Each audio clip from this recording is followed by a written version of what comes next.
Sevgili takipçilerimiz, bildiğiniz gibi yakın zamanlarda Papa'nın İznik'e gireceğine dair bazı söylentiler çıktı.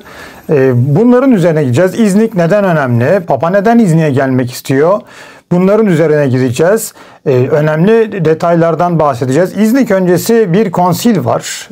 Roma'da yapılmış. Arles'e ona biraz değineceğiz. Böyle ilginç bilgiler vereceğiz. Bunun yanında İznik'te konsilin Hristiyanlık için çok önemli, dünya tarihinde etkilemiş bir olay olan İznik konsilinin İznik'te nerelerde, kentin neresinde yapılmış olabileceğine dair bazı görüşlerimiz olacak. Hadi gelin başlayalım.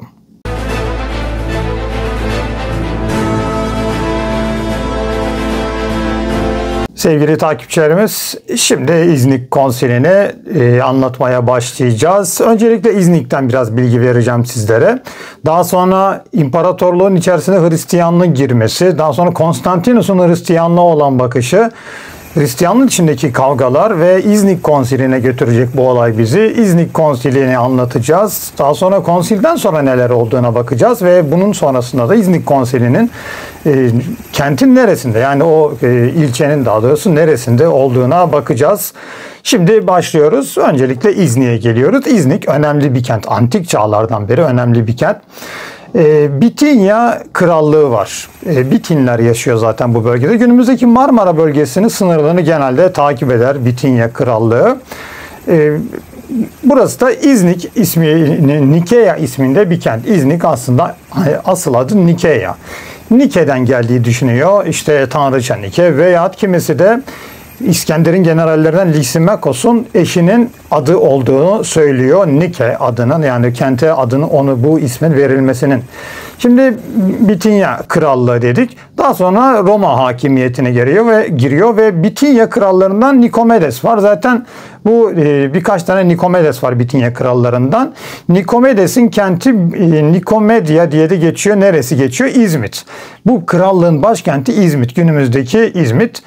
O dönemki adı Nikomedia. İznik'te bunun önemli bir kenti o krallığın. Hep kavga halindedir. Bunu söylememiz lazım. İzmit'le İznik tarih boyunca hep kavga halinde kaldılar. Roma İmparatorluğu içerisinde de bu böyle oldu. Şimdi o Nikomedes, 4. Nikomedes öldükten sonra imparatorluğum diyor, ben öldükten sonra Roma'ya miras kalsın der ve bu şekilde Roma bu bölgeye gelir ve Bitinya eyaletini kurar. Bitinya Pontos eyaletiyle birleşecektir ve Bitinya Pontos eyaleti olacaktır ama biz Bitinya eyaleti diyelim şimdilik. Çok fazla detaya gireceğiz yoksa. Başkenti yine İzmit oluyor. Nikomedia olarak eyalet başkenti orası kalıyor. İznik tabii bundan sonra Roma içerisine girdiğinde Roma yapılarıyla teçhiz ediliyor. Bir tiyatro yapılıyor. İşte kentte Roma dönemi kapılarını görüyorsunuz. Burada bazı fotoğraflarını, videolarını da vereceğim ben sizlere bu kapıların. Bunlar yapılıyor. Şimdi Roma hakimiyeti içerisine giriyor İznik. İznik'ten kısaca sizlere bahsettik. Şunu da söyleyelim. Neden önemli İznik? Yani bir kenti niye buraya kuruyorlar? Şu var. Kent doğu-batı ticaret yollarının arasında, üzerinde.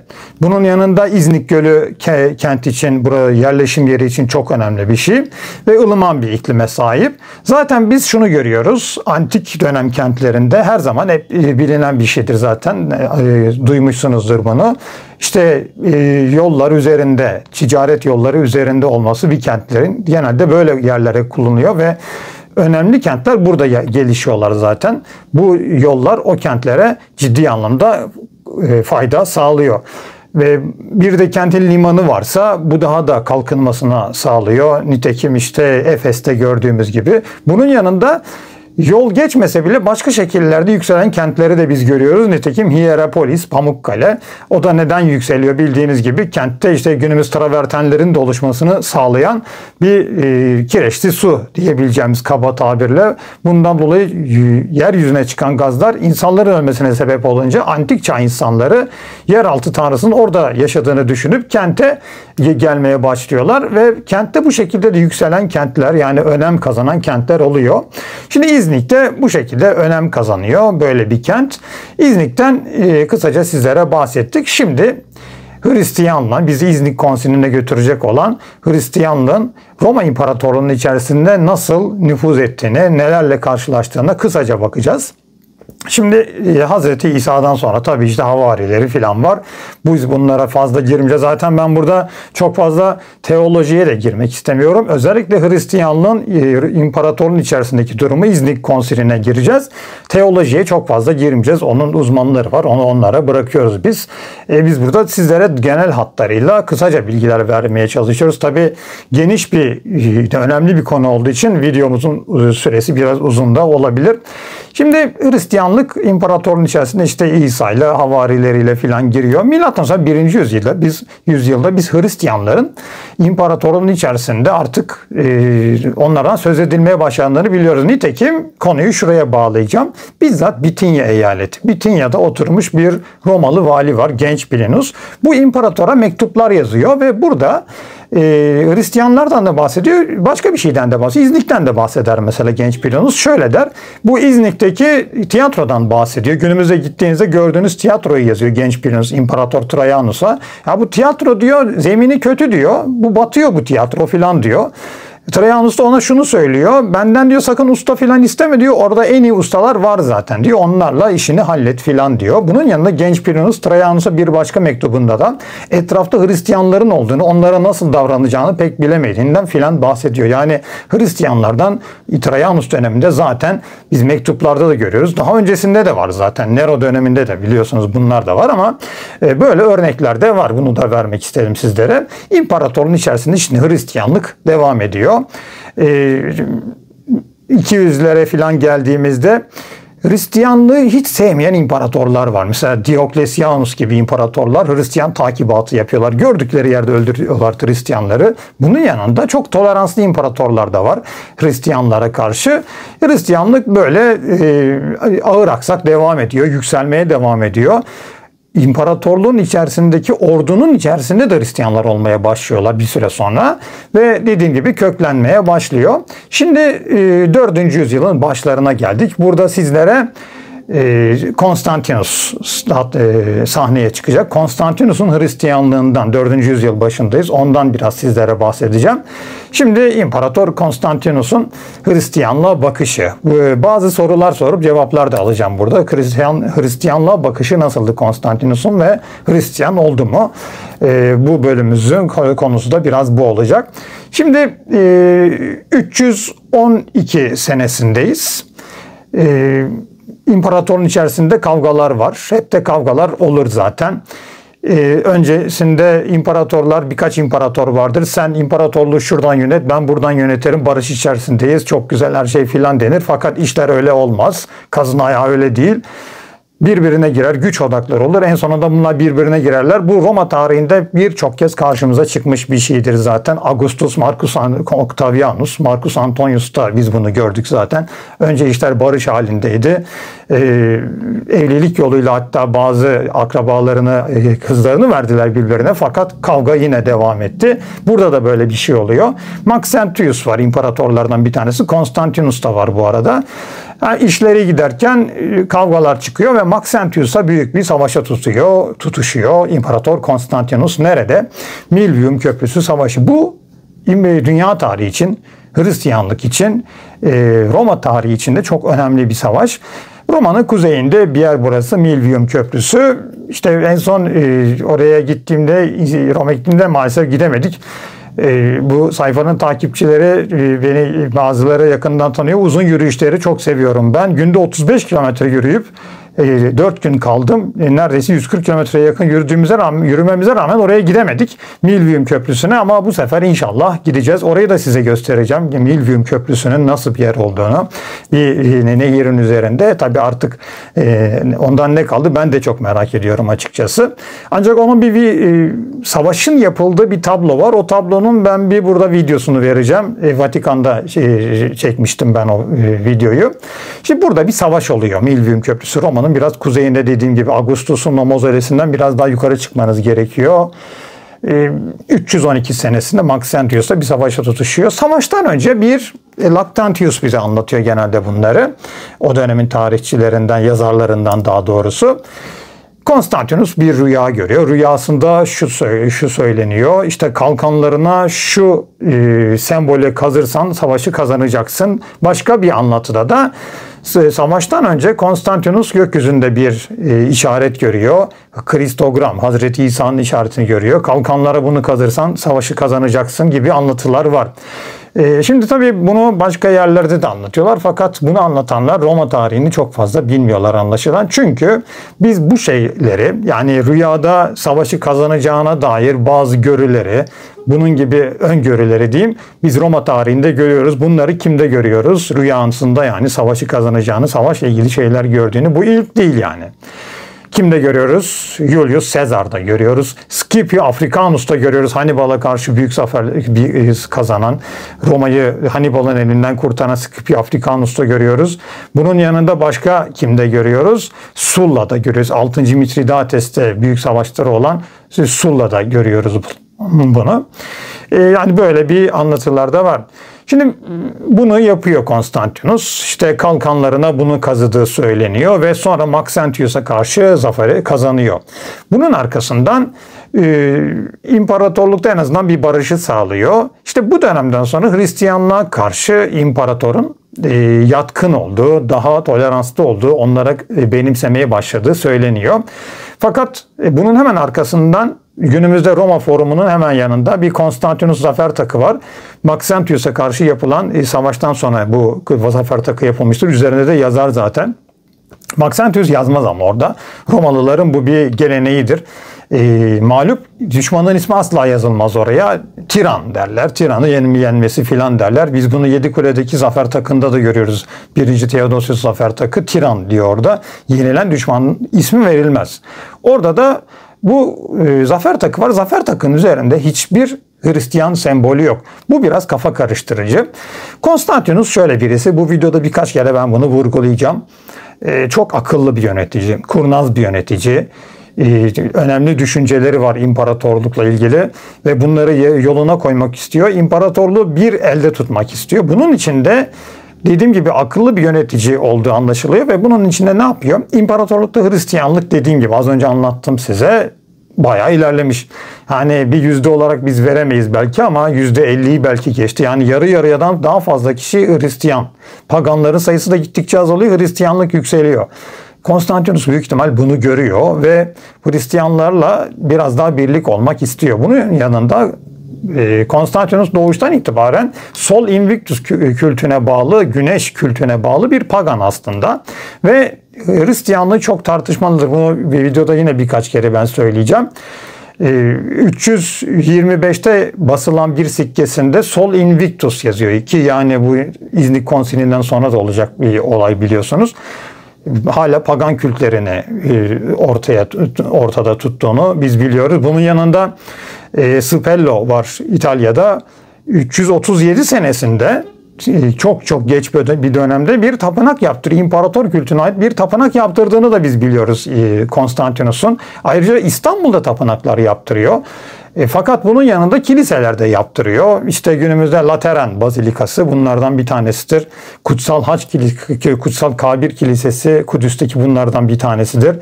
Günümüzde Vatikan'ın olduğu Aziz Petrus Bazilikası'nın olduğu yerde bir kilise yaptırdı. Yani hem kilise yaptırıyor hem tapınak yaptırıyor. Tartışmalıdır. Bir Hristiyan mıdır? Yani bir pagan mıdır? Ama ölmeden önce vaftiz olduğu Eusebius tarafından bilinir. Konstantinus'un. Şimdi bu kalkanların üzerine haç çizdirme olayında kısa bir şey daha söyleyeceğim sizlere. Oğlu Crispus var bunun. Trier'de basılmış bir sikkesi var Crispus'un. Bu Crispus'un sikkesinde biz 312 senesinde kalkanların üzerine haç görüyoruz. Bunun yanında Konstantinus adına yapılmış bazı tabaklar var. Arkeoloji bize bunları vermiş. Bu tabakların üzerindeki kalkanlarda da 312 senesinde biz yine haçı görüyoruz. Yani burada Lactantius'un anlattığı o kalkana haç çizdirme olayını, yani bir yazılı kaynağı elimizde arkeolojik veriyle de tutturabiliyoruz. Böyle bir olayın da olduğu. Ya bu bilgiyi de sizlere vermek istedim açıkçası. Şimdi Konstantinus dediğim gibi Maxentius'a karşı savaşı kazandı. İmparatorun içerisinde biraz bölünmeyi, en azından iç savaşı bitirdi. Ama başka birisi de var. Licinus var o dönemde. Licinus da doğuda, o da eş imparator. Daha sonra onunla da savaşa girecek. Onu da anlatacağım sizlere. 312 senesinden hemen sonraya geliyoruz. Hristiyanlık almış yürümüş. Konstantinus bakıyor, dediğim gibi ne yapıyor? Akıllı bir yönetici. Bu Hristiyanlara karşı diyor artık biraz toleranslı olmamız lazım. Bunları yanımıza almamız lazım diye düşünüyor herhalde. Nitekim 313 senesinde Milano Fermanı'nı imzalıyorlar Licinus'la birlikte. Milano Fermanı 313'te Milano'da yapılıyor, fakat bunun asıl biraz daha önceliğinde Sofya Serdika'da, yani bunun asıl hatlarının belirlendiğini biz biliyoruz. Milano'da bu imzalanıyor. Milano'da bir saray var. Orada yapılıyor bu. Ben onun notunu da aldım. Milano'da Via Santa Maria alla Porta Caddesi'nin hemen yanında bu sarayın kalıntıları hala duruyor. Oraya giderseniz görebilirsiniz bunu Milano'da. Ben birkaç fotoğrafını da burada vereceğim sizlere. Yani 313 Milano Fermanı'ndan sonra Hristiyanlar artık serbesti geliyor. Diokletianus dönemindeki gibi takibat, işte sizi öldüreceğiz falan asla olmuyor. Böyle bir bakış açısı var Konstantinus'un. Şimdi Konstantinus'tan burada biz bahsettik. Hristiyanla bakış açısından bahsettik.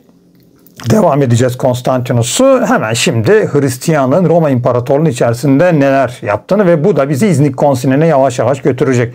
Hristiyanlık gelişiyor. İşte 315'tir, 316'lar oluyor. 320 senesine geldiğimizde Hristiyanlığın içerisinde bazı homurdanmalar var. Kavgaların çıktığı anlaşılıyor. Bunlar da neler? İskenderiye Kilisesi.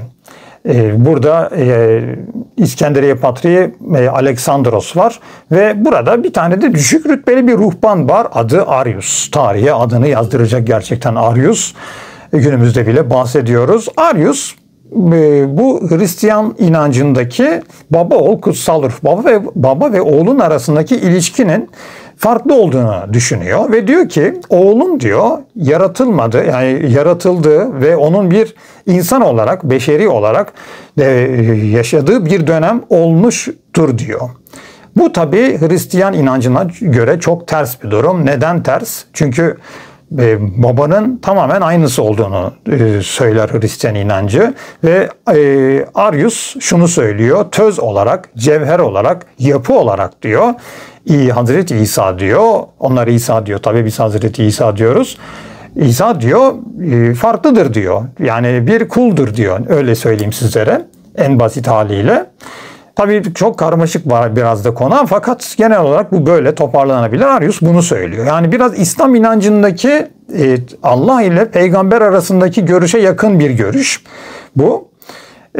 Tabii bu İskenderiye Piskoposu Aleksandros ve onun da halefi var Atanaios. Bunlar tarafından derhal aforoz ediliyor, kiliseden atılıyor, fakat iş öyle olmuyor. Bu tür şeyler böyledir.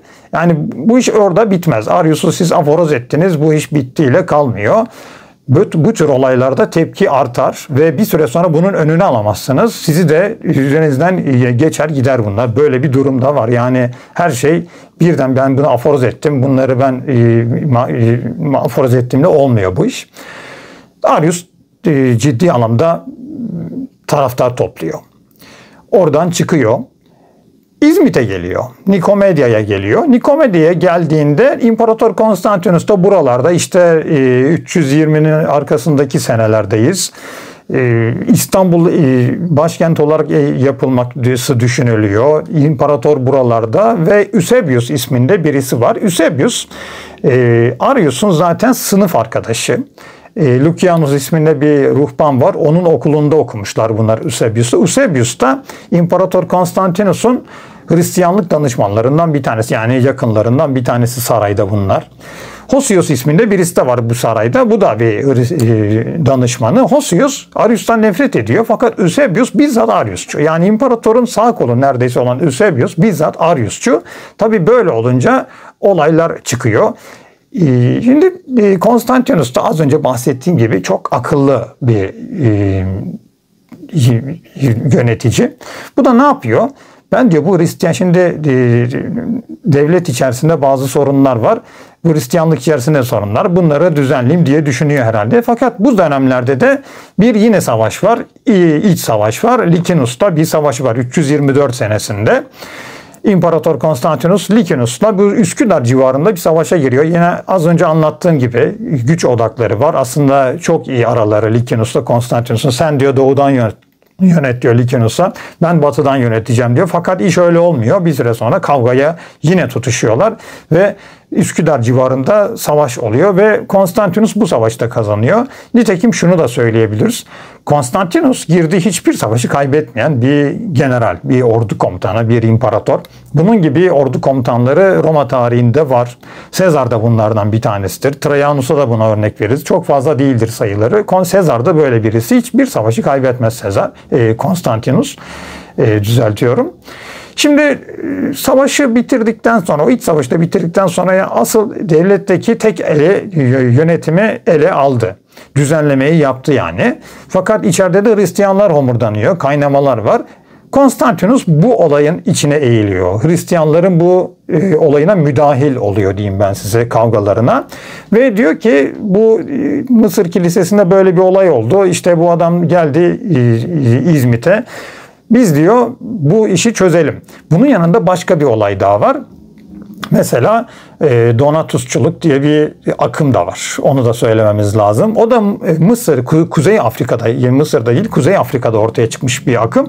Bu da Hristiyanlığın çok katı bir hali ve bunun yanında Donatusçular da şunu diyor. Yani onlar da Ariusçular gibi bir akım. Donatusçular da şunu diyor. İmparator diyor, yani devlet diyor, kilisenin iç işlerine asla karışamaz. Bunların da böyle bir görüşü var. Tabii Donatusçuları da burada aforoz ediyorlar. Tabii Donatusçular da sonra devam edecektir. Onlar da bitmeyecektir ama Arius burada daha da önemli. Bir şey daha var tabii. Onu söylemeyi unuttuk. Arles'te bir konsil daha yapılıyor ve bu Donatusçulukla ilgili Arles'te yaptıkları, Fransa'da yaptıkları bir konsilde ve 313'te Roma'da, 314'te de Fransa'da yaptıkları bir konsilde bu Donatusçulukla ilgileniyorlar. Yani İznik konsilinden önce aslında bir başka konsilde yapıyorlar. Fakat bu konsil daha küçük, bir sinot denilebilir. Burada da İmparator Konstantinus 4. yüzyılın o başlarında bile bu başka bir akım olan Donatusçuluğu anlamaya çalışıyor ve bunların da kilisenin içerisinde çözüm üretmeleri için bir konsil, küçük bir konsil de olsa topladığını biz biliyoruz. Roma'da ve Fransa'da Arles kentinde topluyor. Orada çok güzel bir amfiteyatro var. Hatta onun da şimdi bir fotoğrafını veririz burada Arles'te. Şimdi devam ediyoruz biz. Licinus'la savaşı yaptıktan sonra devleti toparlamak için ne yapıyor? Bu Hristiyanlığın içindeki kavgaları düzenlemek için, bunlar hesaplarını görsünler, bu iş bitsin ve Hristiyanlıkta bölünmeler olmasın. Çünkü şunu istiyor. Devlet olarak, imparator olarak ben tek başımayım. Şu an çoğu işi düzenledik. İnanç da düzenlenirse biz çok güzel dört başı mamur imparatorluğu yönetiriz diye düşünüyor olabilir burada Konstantinus. Büyük ihtimalle de böyle zaten. Bunun için yapıyor. Yani kavgaları bitirsinler diye bir konsil düzenleme kararını alıyor Konstantinus. Bu arada Eusebius'un yanında Arius var İzmit'te. Arius burada boş durmuyor. Arius burada bir kitap yazıyor. Thealia isminde bir kitap yazıyor Arius. İzmit'te yazıyor bu kitabı. Bu nedir? Ariusçuluğun öğretilerine insanlara anlatacak bir kitap yazıyor. Bu kitap tabii ki zamanımıza asla gelmedi. Fakat böyle bir kitabın yazıldığını biz biliyoruz. Belki de bir gün çıkacak. Vatikan'da biliyorsunuz hala girilmeyen, ortaya çıkarılmayan, girilen fakat okunmayan kitapların olduğunu filan duyuyoruz.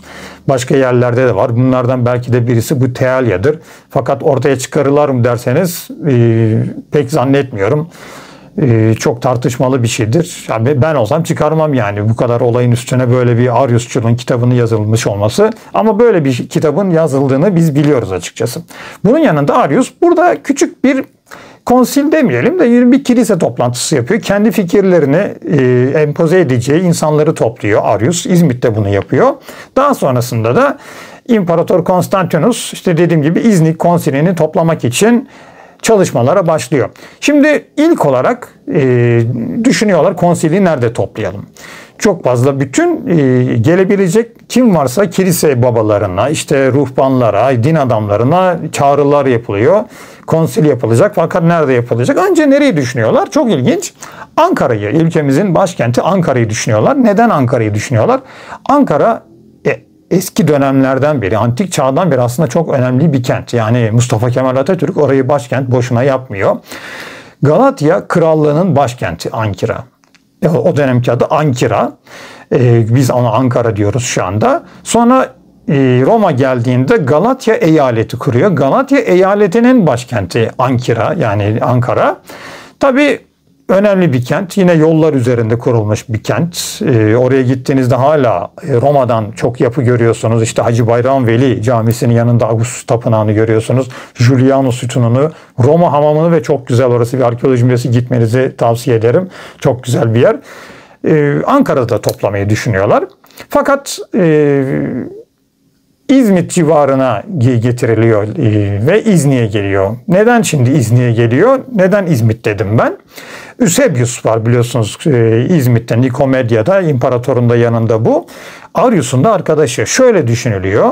Arius'un arkadaşı Eusebius imparatoru etkiledi deniyor ve İzmit'e yakın bir yerde, Ankara değil de İzmit'e yakın bir yerde bu konsil toplansın diye söylediği düşünülüyor. Biz hep düşünülüyor diyoruz. Bazı takipçilerimiz bunu merak edebilir. Çünkü tarih maalesef pozitif bir bilim değil.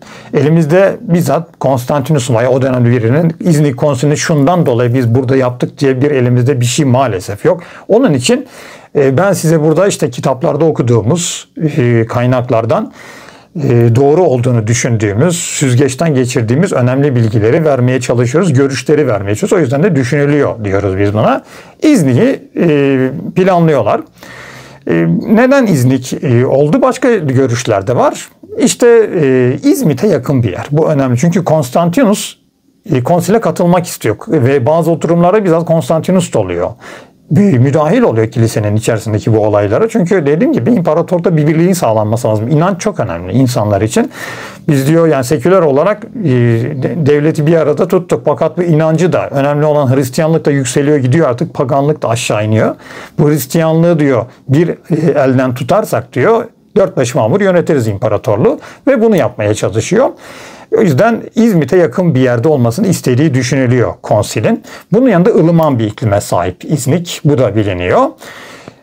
Gelinebilecek de bir yer. Bir göl kıyısı. İşte denizden bir şekilde geçerseniz oraya göle gelebiliyorsunuzdur yakınlarda ve dediğim gibi bir Roma yolunun da üzerinde. Bunlardan dolayı da İznik'te toplandığı düşünülüyor. Bir de sarayın olması lazım. O saraya zaten bu videonun sonunda geleceğim. Nerede aranmalı bu saray? Demek ki bir saray vardı orada veya bir yapı vardı ki, çünkü İznik konsiline geliyoruz şimdi. 318 tane din adamının geldiğini biz biliyoruz İznik konsiline. Mayıs'ta başlıyor. Temmuz veya Haziran'a kadar sürdüğü düşünülüyor İznik konsilinin. Tabii tartışmalar oluyor. Konstantinus şuna şaşırmış olmalı. Onların buraya bir meydan savaşı, yani kilisenin içerisindeki tartışmaların, kilisedekilerin, Hristiyan din adamlarının, ruhbanların bu konsili bir meydan savaşı haline getireceklerini asla düşünmemiş olmalı ki bu gerçekten böyle oluyor. Çok sert tartışmaların olduğunu biz biliyoruz İznik konsilinde. Arius var tabii.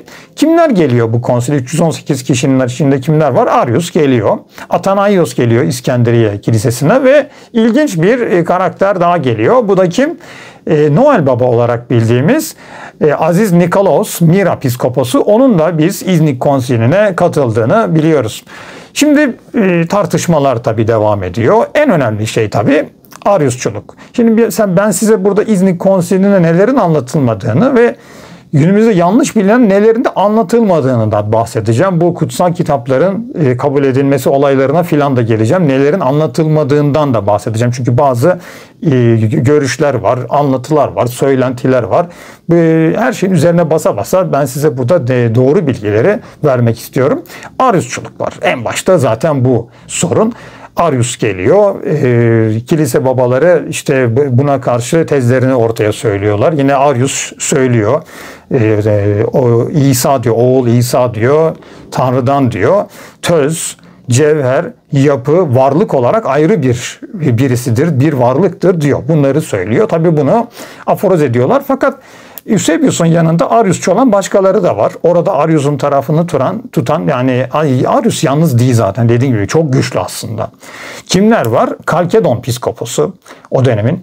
Nikomedya, İzmit Piskoposu da Arius'un tarafını tutuyor. Biz bunu da biliyoruz. Tabii Arius'u aforoz ediyorlar. Beklenen olacağı bu gibi. Hatta bu Medya ve Kalkedon psikoposlarına da o aforoz edildikten sonra siz emin misiniz hala Ariusçu musunuz filan derler. Adamları işte sizi yok şöyle yaparız işte ceza veririz filan deyince bunlar da görüşlerinden döndükleri söylenir. Gerçekten döndüler mi onlar Allah biliyor, artık onu bilmiyoruz biz. Şimdi Ariusçuluğu aforoz ettiler. İznik Konsili'nin en önemli kararlarından 325'te toplanan İznik Konsili'nin en önemli kararlarından bir tanesi bu. Bunun yanında başka bir kararı var. Birkaç tane karar alınıyor. Onu ben buraya tam not aldım. Söylememiz lazım ona. Nikay İtikadnamesi denilen inanç formülü. Bunu üstüne basa basa söylememiz lazım. Çünkü hassas da bir konu zaten. Özellikle Hristiyanlar için bu. Bunu ben baba, oğul, kutsal ruh bir Tanrı'ya inanıyoruz diyorlar. Ve işte İsa da onun tamamen oğuldur. Buna inanıyorlar ve Nikaya itikadnamesini ortaya alıyorlar. En önemli İznik Konsili'nin işte Papa'nın da buraya gelmesine en büyük belki de sebeplerden bir tanesi bu. Çünkü bu Nikaya itikadnamesi o kadar önemli ki ayinlerde özellikle bu okunuyor. Hristiyan ayinlerinde bu kesinlikle okunuyor. Hani bir Hristiyan dünyası için bu çok önemli. İznik'te bu karar, hani anayasa burada ortaya konuyor diyeyim ben size İznik Konsili'ne. Bundan dolayı İznik çok önemli ve İznik Konsili çok önemli. Dediğim gibi Papa'nın buraya gelme ihtimallerinden bir tanesi de büyük ihtimalle zaten bu. Bu olay çok önemli. Ariusçuluk tabii biraz da buna sebep oluyor. Bunu Nikay İtikadnamesi'nin yapılmasına sebep oluyor. Bunun yanında dediğim gibi Ariusçuluğu aforoz ettiler. Nikay İtikadnamesi var ve ne oldu?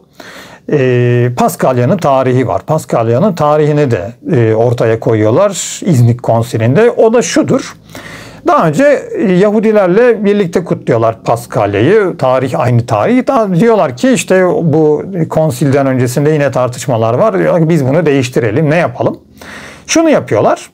21 Mart diyorlar. Gece ve gündüz eşit. Tamam. Biz bundan sonraki Dolunay'a bakalım diyorlar. O Dolunay'dan sonraki pazar günü de Paskalya'yı kutlayalım diyorlar. Paskalya'nın tarihinde bu şekilde kilise, hani kilise derken bütün Hristiyan cemaatini ben nitelen söylüyorum burada, kastediyorum. Kilise bu Paskalya tarihinde burada koyuyor ve İznik Konsili'nde bu kararlar alınıyor. Başka küçük kararlar daha var fakat 3 tanesi bunlar çok önemlidir. Şimdi bunun yanında ne konuşulmadı bunu söyleyelim. Şimdi hep söylenen nedir? İşte 4 tane kitap. Daha önce bir sürü İncil varmış. İşte buraya getirilmiş. Söylentileri ben size söylüyorum. Asla bunun bir aslı astır aslında yani bir bilinen İznik veya işte Roma kaynaklarında pek yok bu. Şöyle söyleniyor. İşte bütün kutsal kitaplar getirildi. 4 tanesi seçildi filan gibi şeyler söyleniyor. İznik'te bu yapılmadı. Bu çok başka bir zaman. Ama İznik'te değil bu. Bunu kim peki? Bunu kim yaptı derler ya. Bunu kim yaptı? Voltaire var. Bir deist filozof bu. Voltaire'i biliyorsunuz zaten çok sonraki yüzyıllarda Voltaire ortaya çıkıyor ve bunu söylüyor. Bunun öncesinde yalnız 9. yüzyılda da bir İslam kaynağı olan Amaral Basri'de de biz bunu görüyoruz. Böyle bir şey var yani. 9. yüzyılda da bundan bahsetmiş. Ama Amaral Basri bunu nereden aldığını biz bilmiyoruz. Yani 9. yüzyılda da böyle bir şeyin olduğunu söylememiz lazım sizlere. Ama genel olarak Voltaire'e kaynaklandırılır bu. İşte bunu söyledi. Kilise onu hiç sevmez. Zaten Voltaire de Hristiyanlığı hiç sevmiyordu. Böyle bir durum da var. Yani ne konuşulmadı derseniz en önemlisi bunlar konuşulmadı İznik Konsili'nde. Şimdi İznik Konsili'ni yaptılar. İşte bu kararlar alındı. Konsilden sonra tabii Ariusçuluk aforoz edildi. Az önce de ben size söyledim. Ariusçuluk burada aforoz edildiği gibi de kalmadı. Ariusçuluğa devam etti. Bizzat Ariusçu imparator var. Yani aforoz edildi nasıl olacak diyorsunuz ama oluyor işte. Yani bir şey tamamen reddetmekle sen yoksun demekle o iş öyle olmuyor. Çok taraftarı var Arius'un ve bizzat Ariusçu imparator var. Kim bu? İmparator Valens. İstanbul'da oturan bir imparator tabii ki. Roma İmparatorluğu'nda o dönemde hem İstanbul'dan yönetiliyor hem de işte Milano'dan filan da yönetildiği var Valentianus tarafından. Valens, hatta Hadrianopolis, günümüzdeki Edirne'de Gotlara karşı yapılan savaşta da ölecektir Valens. Ariusçudur. Bizzat Ariusçu bir imparator bile var yani. 378 senesi 325'te Arius aforoz edildikten sonra 50 sene sonra yaklaşık bir Ariusçu imparatorun olduğunu biz biliyoruz. 381 senesindeki İstanbul Konsili'nde Arius yeniden, tabii bunlar istenmeyeceklerdir. Hatta orada bir kavga çıkacaktır. Yüzümüz aya iğrinisinde olduğu o konsilde. O civarda ciddi insanlar birbirini öldüreceklerdir. Böyle olaylar da var. Şimdi tabii konsiller devam edecek. Bunu da söyleyelim. Hristiyanlığın içerisinde, Roma İmparatorluğu'nun içerisinde hep bu kavgalar. Arius'tan sonra da başka olaylar çıkacaktır. Kiliseler burada bölüneceklerdir. Birkaç kilise olacaktır. İşte Katolik Kilisesi, Rum Ortodoks Kilisesi, Ermeni Kilisesi, bunlar hep birbirlerinden ana parçadan kopacaklardır. Süryani Kilisesi gibi kiliseler ortaya çıkacaklardır. Tarihin ilginç bir cilvesidir. Bizzat İmparator Konstantinus Hristiyanlığı bir arada tutmak için konsil yapmıştır. Fakat Hristiyanlığı bölmek konusunda da maalesef istemeyerek de olsa mihenk taşını da Konstantinus'un koyduğu da söylenebilir, bazı görüşler vardır bununla ilgili. Bu da nedir? Yani Konstantinus bizzat kiliseyi bölmüş gibi gözükmektedir. Nedir bu? İmparatorluğun başkentine İstanbul'a taşımak. Yani Roma'dan İstanbul'a taşındığında başkent 330 senesinde imparatorluğun başkenti ilan edildiğinde, Roma'nın pabucu bir nevi dama atıldığında diyeyim ben size. Burada da tabii artık imparator oturuyor. İmparator artık Roma'da oturmuyor. Burada oturuyor. Roma'da bir kilise var. Bu arada zaten Hristiyanlık almış yürümüş kiliseler. İskenderiye, az önce bahsettim. İskenderiye Piskoposluğu, Antakya, Kudüs var. Bunlar zaten üçü çok önemli. Köklü kiliseler. Roma Kilisesi'ni Petrus'un kurduğunu biliyoruz. 4 kilise var. İşte imparator başkente İstanbul'a taşıdığında yeni bir kilise daha oluşuyor. İmparatorun yanında olduğu için imparator yanında bir kilise de olması gerekiyor. İstanbul Kilisesi ortaya çıkıyor. Patrik var tabii o dönemde. Piskoposu var. Patrik diye söylenmese de belki. Şimdi 5. bir kilise daha çıktı. Tabii diğer kiliseler homurdanmaya başlıyor. Neden homurdanıyorlar? 5. bir kilise çıktı ve yanında çok büyük bir güç var. İmparator yanında. Ve İstanbul Kilisesi yavaş yavaş yukarı çıkacaktır, yükselecektir. Yapılan konsillerle işte Efes, Kalkedon, yüzümüzdeki İstanbul, Kadıköy'de yapılan bir konsil de var. Bunlarla birlikte İstanbul Kilisesi, Roma, Kudüs, İskenderiye, Antakya kiliseleriyle eşit konuma gelecektir. Ve Roma Kilisesi'ni de zaman zaman geçmek isteyecektir. Kavgaları olacaktır. İstanbul'a Papa getirilecektir, yargılanacaktır. Çok kötü şeyler söylenecektir ona burada. Çok kötü günler getirecektir Papa. Yani Papa'yı İstanbul'a getirip yargılayacaklardır. Böyle üzücü olaylar da var. Kötü, yani istenmeyen şeyler de açıkçası, bir insana yapılması istenmeyen şeyler de Papa'ya yapılacaktır. Hani İstanbul Kilisesi bu kadar güçlenecektir. Bundan dolayı da Hristiyanlığın içerisindeki o imparatorun başkentinin Konstantinus tarafından İstanbul'a taşınması belki de bu kiliseler arasını açmakta bir numaralı sebep de olacaktır. Konstantinus tarafından yapılmış bir şeydir. Ve nitekim 1054 senesine gelindiğinde iki kilise, yani Katolikler ve Ortodokslar birbirlerinden öyle nefret edeceklerdir ki aforoz edeceklerdir. Bu kiliseler arasındaki uçurum tamamen orada ayrılacaktır. Büyük bir uçurum haline gelecektir. 1054 senesine kadar gidecek bu olay. Tabii şu da vardır. Kiliseler birbirleriyle kavgalıdırlar. Fakat hep şunu söylerler. Bir Tanrı'ya inanıyoruz derler. Asıl özde biriz derler. Yani özde bir çok önemli. Hep bunu söylerler. Bu vardır. Kavga etseler de hep de şunu da söylerler. Bir babanın evlatları bile kendi aralarında anlaşamıyor. Kardeşler bile anlaşamıyor. Bizim de anlaşamadığımız şeyler var ama özde biriz derler. Kiliseler bunu da söylerler. Bunu da söylememiz lazım. Şimdi sizlere neden bahsettik? İşte Konstantinus'un Hristiyanlığa bakışından, İznik Konsili'ne bir götüren olaylardan, konsil sonrası olan olaylardan bahsettik. Şunu da söyleyelim. Atladığımız bir şey daha var. Bu konsili yaparken İmparator Konstantinus imparatorluğun posta ve ulaşım hizmetlerini kullanır ve senato buna kızar. Sen der bunu niye bunları kullanıyorsun? Böyle olaylar da var. Kendi içlerinde de bazı olayların olduğunu biz biliyoruz. Şimdi bunlardan bahsettikten sonra notlarımıza kısaca bakalım. Unuttuğumuz bir şey var mı? Çünkü mümkün olduğu kadar en doğru bilgileri vermek istiyorum ben size. Birçok şeyden bahsetmişiz. İznik Konsili'nin yapıldığı yere geliyoruz şimdi de. İznik'te nerede yapıldı? İznik'e bugün gidip gezerseniz çok güzel bir yer. Ben çok seviyorum. Sık sık da gitmeye çalışıyorum açıkçası. Çünkü yaşayan bir tarih var İznik'te. Yani Osmanlı da var, Selçuklu da var, Roma da var kentte ve surların içerisinde sanki hala o Roma dönemini, Osmanlı dönemini, işte Selçuklu dönemini hala yaşatan bir kent gibi görüyorsunuz. İçeride çok ciddi bir kentin içerisinde böyle 2 katlı evler falan görüyorsun. Daha fazla katlı evler çok az var. Dışarıda biraz fazla yapılaşma var. O biraz üzücü tabii ama kentin o surlarının içerisinde beşgen halindedir. Burada veririm ben bir fotoğrafını. Bir çizimi de var bende çok güzel. Buraya sık sık gidiyorum. İşte burada kente uzun yürüyüşler yapın. Benim gibi uzun yürüyüşler tabii yapar mısınız bilmiyorum. Ben çok seviyorum yürümeyi. İşte tarih merakı da bende bundan oluştu. Bu arada kanalımıza abone olmanızı da isteriz. Bizim biraz daha anlattığımız gibi daha önceki videomuzda kanalımız küçük ama anlattığımız şeylerin büyük olduğunu düşünüyoruz ve abone olursanız, videoları da arkadaşlarınıza gönderirseniz çok seviniriz, onu da söyleyelim.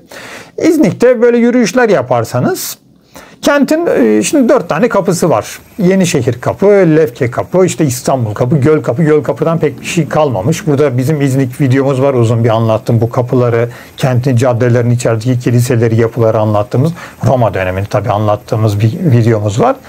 Şimdi bu surlarda gezerseniz surların etrafını dışarıdan içeriden şöyle bir göz gezdirdiğinizde ama gören gözlerle göz gezdirdiğinizde İstanbul Kapı ile Göl Kapı yani göl sahiline doğru gittiğiniz tarafa doğru giderseniz oradaki surların diğer taraflardaki surlardan çok farklı şekilde yapıldığını göreceksiniz. Yani surlarda o İstanbul Kapı ile Göl Kapı arasındaki bölümde surlarda çok ilginç mermer parçaları görüyorsunuz. Taşlar görüyorsunuz. Kiklopik büyük taşlar görüyorsunuz. Sanki orada bir yapı varmış ve bu yapı parçalanmış ve onun parçaları da surlarda kullanılmış gibi bir izlenim veriyor insan açıkçası. Haluk Çetinkaya hocamız var. Burada onun bir kitabı var. Onu da ben kapak resmi veririm. İznik'i anlatıyor kendisi. Onun da görüşü bu şekilde. Ona da çok sevgiler olsun. Bizi sıkı takipçilerimizden, önemli takipçilerimizden birisi. Çok değerli çalışmaları var. O da bu görüşe katılıyor zaten. Ben de o görüşten aldım zaten bilgileri. İstanbul Kapı ile Göl Kapı arasına doğru gittiğinizde o surlardaki yapılar dediğim gibi bir yapıdan getirilmiş parçalar olabilir. Ve kilisenin suya olan karşı bir biliyorsunuz düşüncesi var zaten. Nedir bu?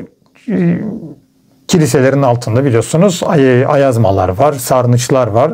Suya karşı bir düşkünlüğü var kilisenin. Bundan dolayı da sarayın göle yakın olduğu düşünülüyor. Bu da var. Bunun yanında başka bir görüş daha var. Osmanlı döneminde tam bu söylediğim yerde Mütesellim Köşkü diye bir yer var. Yani tam burada bir köşk var. Şu an hiçbir izi yok. Fakat Osmanlı döneminde Mütesellim Köşkü buradaymış. Belki de o köşk bu saraydan bazı parçaların en son kalan bölümüydü. Günümüzde nasıl biz Blaherna Sarayı'nın kalan bir bölümü Tekfur Sarayı diyoruz. İşte Roma Büyük Sarayı'ndan kalan bazı yapılar gösteriyor. Mesela Bukolon Sarayı'nın işte bir bölümü duruyor. Belki de hani kalan bir bölümüne belki de Osmanlı Mütesellim Köşkü'nü yaptı.